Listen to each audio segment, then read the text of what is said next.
ചെരുപ്പ് ഇവിടെ ഊരിയിട്ടിട്ടാ പോയേ. നമ്മൾ ഇതുവഴി ഇറങ്ങി അപ്പുറത്തുകൂടെ വാതിൽ തിരിച്ചിറങ്ങി വരുന്നേ. കല്ലേരി ഊരാളിയപ്പൂപ്പൻ്റെ കാവ് കണ്ടോ. ഊരാളിയപ്പൂപ്പൻ്റെ ഇവിടുത്തെ ഐതിഹ്യം എനിക്കൊന്ന് പറഞ്ഞുതരും. അതാരാ പിള്ളേർ? അതാരാ?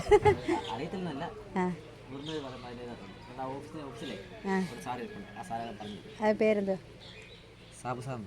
അതെവിടെ ഇരിക്കുന്നു? ഈ ഇദ്ദേഹത്തിൻ്റെ പേര് മുഖം കാണിക്കരുതെന്ന് പറഞ്ഞായിരുന്നു കേട്ടോ. അതുകൊണ്ട് അങ്ങനെ പകുതി കാണിക്കുന്നത് കണ്ടില്ല. അവിടെ ഒരാളെ കണ്ടോളൂ. ആണോ? ഇവിടെ വരുമോ?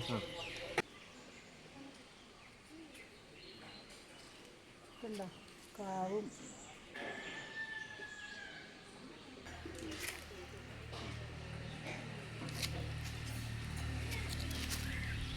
നാഗരാജാവും നാഗേക്ഷിയും.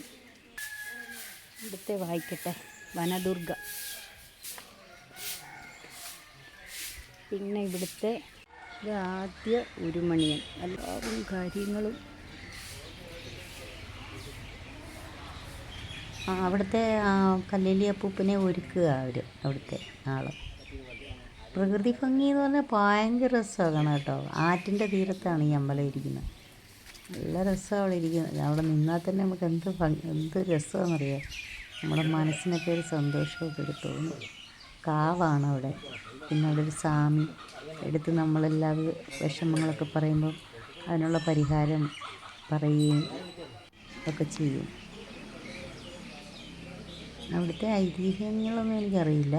അവിടെ ചോദിച്ചപ്പോൾ അവിടുത്തെ പ്രസിഡൻറ്റോ സെക്രട്ടറിയോ പറയത്തുള്ളൂ എന്ന് പറഞ്ഞു. എൻ്റെ അടുത്ത് പറഞ്ഞ് ഞായറാഴ്ച വരാമോ, പറഞ്ഞു തരും എന്ന് പറഞ്ഞു. എനിക്ക് ഞായറാഴ്ച പോകാൻ പറ്റിയില്ല. എങ്കിലും ഏകദേശ രൂപമൊക്കെ നമുക്ക് മനസ്സിലായി. അവിടുത്തെ ഒരു നേർച്ച പോലെ ഉണ്ട്. അവിടുത്തെ പുകയില ഇതൊക്കെ അവിടുത്തെ കല്യാണ മണ്ഡപമാണ്.